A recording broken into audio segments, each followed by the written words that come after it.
the more relevant part in terms of the implications going down the line are the spin. Thomas Friedman starts his column off today, where he is in a hotel in. Can I read it? The first opening sentence from Friedman. I watched the Biden-Trump debate alone in a Lisbon hotel room, and it made me weep. You know, the sentiment's understandable, and of course, I imagine also being in a hotel room alone, maybe a little lonely. But here is the Morning Joe crew, which I think is really sort of like the most important thing. And this is the thing we were saying last night. Let's wait and see what Morning Joe says, because this is reportedly Joe Biden's most his primary source of media. I mean, he wakes up to this every morning, and it really does feel like a lot of his political cues are taken from here. Here is what Morning Joe had to say. I think his presidency has been an unqualified success.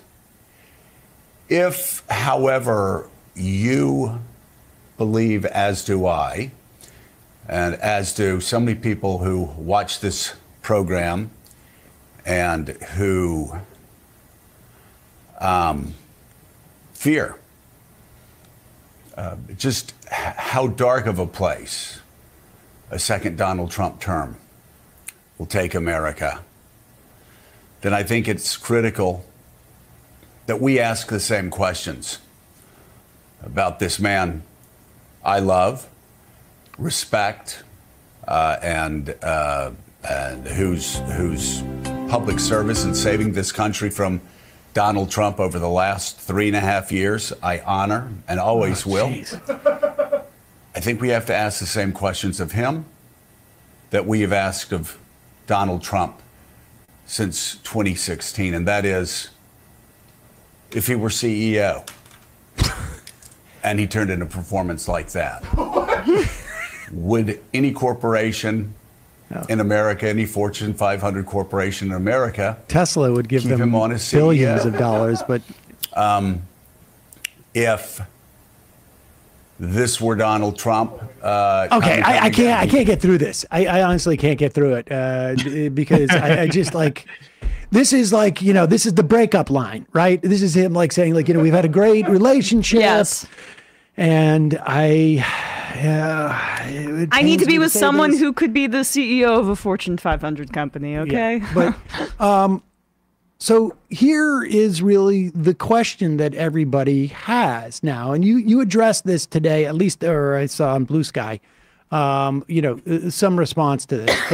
But what happens now? And let's go through some of the scenarios that are possible, like, because I think for a long time I have felt like the cost associated with Biden dropping out, which is really is an unknown, but even just saying that, suggests the cost outweighed the cost of Biden staying in.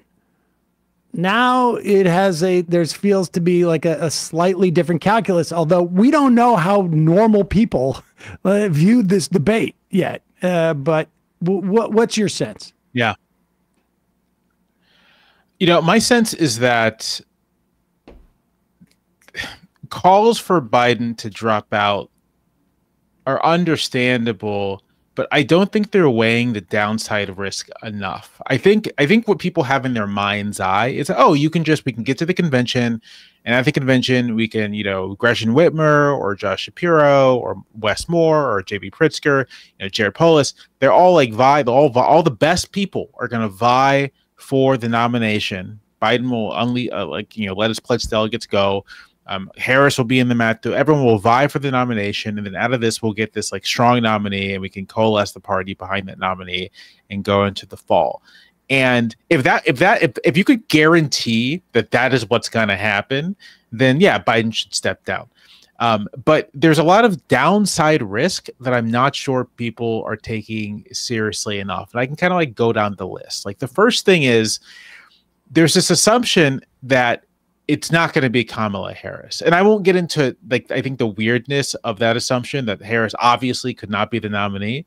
But that's the assumption, that it's not axiomatically going to be Kamala Harris. But why not? This isn't an open primary. This isn't the 2016. This isn't 2008. This isn't 1992, right? This isn't a situation where you have an incumbent president leaving office at the end of 8 years and everyone's vying for the nomination. This is a extremely unusual situation where the sitting president, who is running for re-election, decides they're not going to anymore. And why wouldn't Harris be the standard bearer? She is the standard. She would then be the standard bearer of the administration, certainly. She is the one who was on the ticket in 2020 in the previous election. She is the one who kind of has any claim to any kind of democratic legitimacy as a nominee. And so if you start from the premise that Harris would be the natural person to lay claim to the nomination, then your first question here is, well, what happens if you muscle her aside? What does that do to the Democratic Party? Some people might say, oh, everyone's just going to win, so they're not going to care. My hunch is that you muscle out Kamala Harris, who was on that ticket as a symbol of Joe Biden's commitment to the black voters who got him the nomination. You muscle her aside. And you muscle her aside after she's been a loyal vice president. No backbiting, no trying to get ahead of Biden. Loyal vice president in the same way that Biden was a loyal vice president to Obama. You muscle her aside. I think you're going to have some problems. Where are you seeing that among Democratic voters? Where are you seeing that, Jamel? I haven't seen that yet. I feel like she would be the natural person. That's my assumption, but I hadn't seen that. I think. Yeah. In every single pundit I've seen talk about this, there are a handful of people who will say, yeah, it should be Harris. But I think the general assumption is that you'll have an open nomination process at the convention through some mechanism that no one's been able to describe yet. Wow. I mean, I agree. So let's just start though. Like, let's start with the scenario that Kamala Harris is the nominee. Right. And why that's, if that's problematic, and if so, why? And my sense is that, like, I just look at this YouGov poll that did policies proposed by Joe Biden, and like he's got, I don't know, 15 or 16, 20 policies that are above 50% approval, whereas like Trump has 4. And, and it's basically, one is some phasing out imports from China, which I'm not convinced, essential goods from China, which I'm not convinced, frankly, that Biden hasn't been sort of like gearing up for either. But, and then, a couple of immigration, and then one about trans kids, which I don't think, really, like, I don't think any of the 5 to 100,000 votes that are going to, the race is going to come down to across 5 or 6 states. I don't think they're voting on that issue because they're already voting for Trump if they're going to. My point being that a generic Democratic platform and candidate wins. What is there something about, well, would Kamala Harris, I mean, like the question is like, does a black woman on the ticket motivate more Trumpy, racist, bigoted voters to come out in a way that Joe Biden, even as a feeble guy, couldn't, I guess, motivate? Right? Yeah. That's the question. That's a good question. That's the question. I think also the question is sort of, okay, Biden has popular positions and Biden is unpopular. And so, if we swap out Biden, the person will get positions. But my sense is that whoever is going to be at the top of the ticket will be running as a standard bearer for the Biden administration. You're not going to be able to erase Joe Biden from the picture here. He's going to be in the background. And so how much of Biden's unpopularity translates to whoever's new nominee? For Harris, as the actual, the literal sitting vice president, I don't think she necessarily escapes whatever unpopularity is true of the Biden administration, aside from its positions. And so to me, it's like, those are the questions. Do you motivate kind of the worst possible voters to come out? And is Harris still weighed down by Biden's unpopularity? And I think that latter question applies to anyone who might plausibly be the nominee. And this is even assuming you get the strongest possible person, which is not a guarantee. There's a very real chance in the kind of contested convention situation that there will be people, very strong candidates, who say to themselves, I want to win this clean in 2028. And so what you're left with are people who may not be able to win, who may not have been able to win a primary under normal circumstances.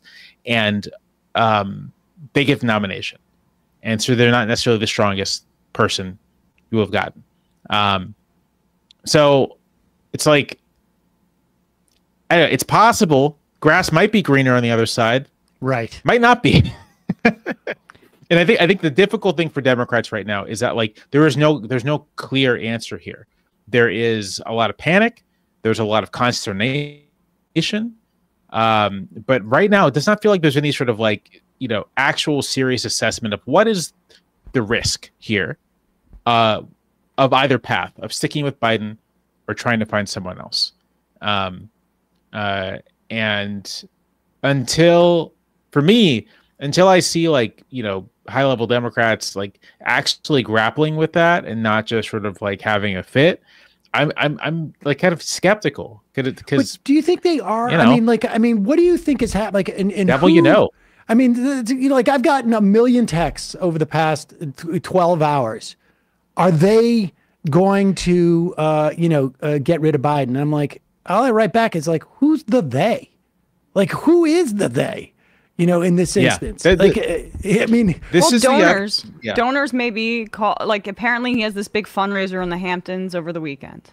That's gonna, the donors start to pull out and say, we need somebody new. I think that's gonna make a difference. I also think down ballot Democrats, if they're flipping out, that could make a difference. And that's why Claire McCaskill's going out there. She still has friends in the House and the Senate that are probably freaking out. Those are the levers of power that we're not seeing in public, but that could make that difference. But are they going to be able to convince Joe Biden? Because it really has to, it doesn't work unless Joe Biden is somehow convinced that of this equation, that on the other side, and then the question also becomes, like, what has to be delivered to Joe Biden to see that the grass is greener on the other side? I mean, does Barack Obama come in? You know, Jill Biden calls Barack Obama and says, "Hey, I'll say something to Joe if you'll say something to Joe, but, you know, we need to be able to get Gretchen Whitmer, you know, in there. And can you speak to Kamala?" I mean, what are the machinations that happen? Do you have any insight into this? Yeah, because I have no clue as to what would be going on. I have no insight into this whatsoever. It would be at that grand. I'm not even sure donors would make the difference. I do think it'd have to be at this, like, very granular level, sort of Biden's closest associates. And it's not only is it difficult to figure out how this would work, but in order for it to be successful, for this not result in choosing a nominee that is unsatisfying to many people, and that just results in, like, a fall of backbiting and recrimination. Everyone has to be on the same page. Yes. There in effect cannot really be any kind of contest to the convention. It has to be a unified, behind doors decision that is then sold by everyone. Kamala Harris comes out. I'm also skeptical that the Democratic Party is capable of doing something like that. They did it in 2020. They did it. Obama got everybody to drop out to coalesce behind Biden. Yeah, pretend he's Bernie. Right, exactly. I mean, that's the scenario, right? Different situation. Yeah. Again, it's a completely different scenario. I think the fact that this is an incumbent president currently running for re-election dropping out makes this something unlike anything else. In the 2020 situation, even then, right, there are claims you can make. You can say, well, Bernie Sanders only represents, like, a small and unrepresentative faction of the entire party. Whether or not that's true, that's an argument you can make, that we don't want to have a nominee that can only win 30% of the entire party. We want someone more mainstream. But, like, those questions aren't here for that. Like, you know, Biden won. He won the presidency with a majority of the vote, and Kamala Harris, you know, on the same ticket. And so that democratic legitimacy has a lot of power. She if would you're have going to relinquish it, she would have to, I mean, the announcement would almost have to be in unison where she says, I'm going to be vice president again.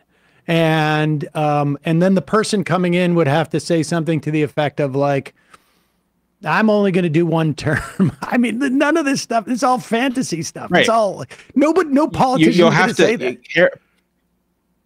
And Harris is not going to say, I'm going to be vice president again. It'll be, we're going to have an entirely new ticket, I suppose.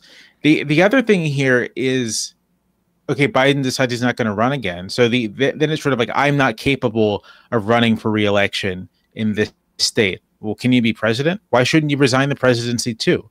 Right. And so there's this real possibility, right, that this kind of becomes it. Biden resigns the presidency altogether. And now you have Donald Trump arguing to a national audience that Democrats cannot be trusted to lead this country. They're too unstable. And you have the president resigning and a scramble to find a new nominee. So that's like, to me, that's a worse situation to be in than to just have like, I don't know. I mean, Scranton Joe trying to mumble his way through. But I've been listening to the public. I've been listening to people around me. And not easy, but but I care so much about the protection of democracy that I feel that I can hand this off to X, Y, and Z. And then he can gracefully leave the presidency at the end in January. I mean, I don't see that as far-fetched. I mean, maybe I'm wish casting a little bit, but I feel like it's not the performance alone. It's the way I saw every Democratic pundit respond last night, which makes me think that there's something that we don't know at this point. I don't know. Either there's something we don't know, or that this is where I am. I mean, be completely frank. Either there's something I'm missing here, or that there's a lot of groupthink happening. And I myself am just natively skeptical when everyone starts saying the same thing, with like in the same intonation, using the same language. It's sort of like, okay, maybe that's the case, but maybe it's not. And I think even if I'm wrong here, and it may well be, I think it's important to sort of just like do pushback. Like, let's think about what this looks like actually, nuts and bolts in practice, to do something that's never been done before, right? Not even in '68, right? Johnson had announced he wasn't running well before the primary '68 convention, right? So it's sort of like there's an open primary at the beginning of 1968, right? And the debacle with Humphrey is sort of like the product of things that no one could have ever possibly predicted, right? Like assassinations and all this stuff. But there's never been anything like this in the modern era. And so I'm just natively skeptical of like the confidence with which people are saying, oh, well, nothing could be worse than having Biden the top of the ticket. Maybe. I suspect, and you tell me if you think this is sort of the scenario that we're facing. Sometime over the next week or two or three, they're going to be measuring like how much of a story is this? Is there going to be something? And I suspect that something is going to happen over the next 2 or 3 weeks that is going to be either, Biden going out like, I mean, I remember when Bill Clinton, bombed a factory in Libya, to deal with his problems, Sudan, I guess, it's in Sudan, yes, and I suspect we're going to see. I don't know if it's one of those type of things or something else that is going to give a cause for Biden to get out in front of the American public again, so that they can sort of try and reset the clock in the way that the State of the Union did. And that nothing's going to happen until we have that event. And if that event goes in a way that is like ends this narrative, then that's it until the next thing starts the narrative again. Or it is another example of like, you tried and you didn't convince anybody. But there's no way, it seems to me, that Biden just goes like, all right, you're right. I'm not up to this, and signs off. I think like there's going to have to be one more bite at the apple for him before he does that. Because it comes down to him, doesn't it? I mean, at the end of the day, it comes down to him. I think that the only thing that might really settle doubts or settle panic, maybe not doubts, is if Biden just does like a true media blitz, like sit down interviews with major networks, with the Times, you know, just really kind of make himself open out there, try to hold rallies, like really be out there. I think that he can do at this point. And if the White House isn't doing that kind of thing, then, you know, right. Biden shows up on, the conversations are quite serious over there. Biden shows up on Morning Joe later the week, and he goes and he becomes Thomas Friedman's roomie in Lisbon. So, and they have dinner together. And they eat ice cream and talk Friedman about comes out and goes feelings. like, I had a one-on-one. He was great. You know, he turned out he had a bug the other night, and he didn't feel well or whatever it is. Hey, folks, don't forget to hit the subscribe button and check out our daily show. We do it every day at 12 p.m. Eastern for about 2.5 hours. We even take phone calls. You should check that out.